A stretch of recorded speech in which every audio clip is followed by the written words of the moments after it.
பிரியமானவர்களே, அனுதின அப்பம் என்ற ஒரு ஊழியத்தை ஆண்டவருடைய கிருபையினாலே துவங்கி இருக்கிறேன். உங்களுக்கெல்லாம் ஒவ்வொரு நாளும் இந்த அனுதின அப்ப ஊழியத்தின் மூலமாக தேவன் உங்களை ஆசீர்வதிப்பார் என்று விசுவாசிக்கிறேன். இந்த நாளில் சங்கீதங்களின் புஸ்தகம் 32:8, நான் உனக்கு போதித்து நீ நடக்க வேண்டிய வழியை உனக்கு காட்டுவேன், உன் மீது என் கண்களை வைத்து உனக்கு ஆலோசனை தருவேன். இந்த நாளை தேவன் உங்களுக்கு ஆசீர்வதி தருவார். விசுவாசிங்கள்.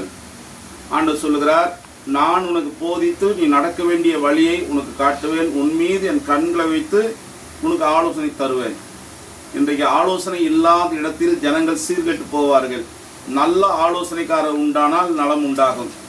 வேதத்தில் சொல்லப்பட்டபடி மோசேக்கு அவனுடைய மாமன் நல்ல ஒரு ஆலோசனை கொடுத்தார். இன்றைக்கு ஆண்டவரே நமக்கு ஒரு நல்ல ஒரு ஆலோசகராக இருக்கிறார். அவரை வேதம் சொல்லுகிற ஆலோசனை கர்த்தர் என்று கர்த்தருடைய வார்த்தை சொல்லுகிறது.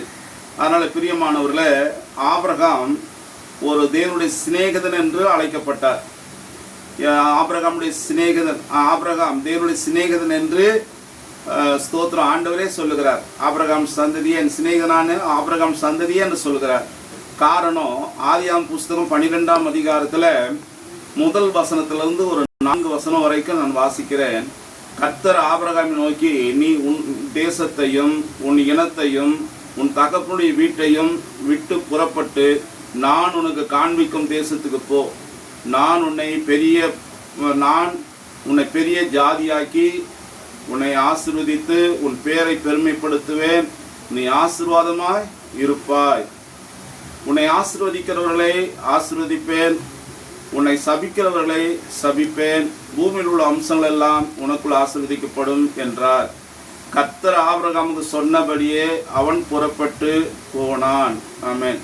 பிரியமானவர்களே, ஆபிரகாம் தேவனுடைய சிநேகிதன் மாத்திரமல்ல, அவனுக்கு ஒரு இருந்த நல்ல குணாதிசயம் என்ன என்று கேட்பீர்களானால், அவன் தேவனுடைய வார்த்தையின்படி நடந்தவன். தேவன் சொன்னாரானா அந்த சொன்ன வார்த்தையை அப்படியே கேட்டு நடக்கிறவன், தேவனுடைய ஆலோசனைக்கு செவி சாய்க்கிறவன். அதனால்தான் ஆண்டவர் சொன்ன வாக்கு தத்தத்தின்படி அவன் பார்க்காத ஒரு தேசம், அறியப்படாத ஒரு தேசம், அந்த தேசத்திற்கு ஆண்டவர் அழகாய் அவனை வழிநடத்தி அங்கே செல்வ சீமானாய் சகல காரியங்களிலும் அவனை ஆசீர்வதித்தார். அவனுடைய பேரை பெருமைப்படுத்தினார். அவன் ஆசீர்வதிக்கப்பட்டவனாய் மாறினான். அது மாத்திரமல்ல, அவனுக்கு விரோதிகள் எல்லாம் நிர்மூலமாக்கப்பட்டார்கள்.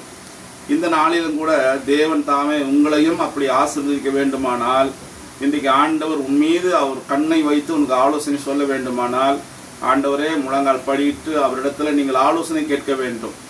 ஆண்டவரே, இந்த நாளை எனக்கு ஆசீர்வதித்து கொடுங்க, இந்த நாள் முழுவதும் ஆண்டவர் எனக்கு ஆலோசனை கொடுத்து வழி நடத்துங்க, நான் போக வேண்டிய வழி என்னதென்று அறியாமல் இருக்கிறேன் என்று சொல்லி ஆலோசனை கொடுத்து வழி நடத்தக்கூடிய தேவனாய் இருக்கிறார் நம்முடைய ஆண்டவர்.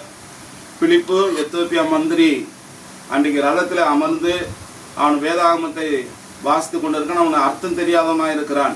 ஆனால் பரிசுத்த ஆவியானவர் அவனை ஏவி அவனுக்கு ஆலோசனை கொடுத்து வழி நடத்தி சீக்கிரமாய் அந்த மந்திரிக்கு சுவிசேஷத்தை அறிவிக்கும்படி அந்த ரதத்தோடு கூட போய் சேர்ந்து ரதத்தில் அமர்ந்து அவனுக்கு ஆலோசனை கொடுத்து சத்தியத்தில் வழி நடத்தி அவனுக்கு ஞானஸ்நானம் கொடுத்து அவனுக்கு நல்ல ஒரு நண்பனாய் மாறினான்.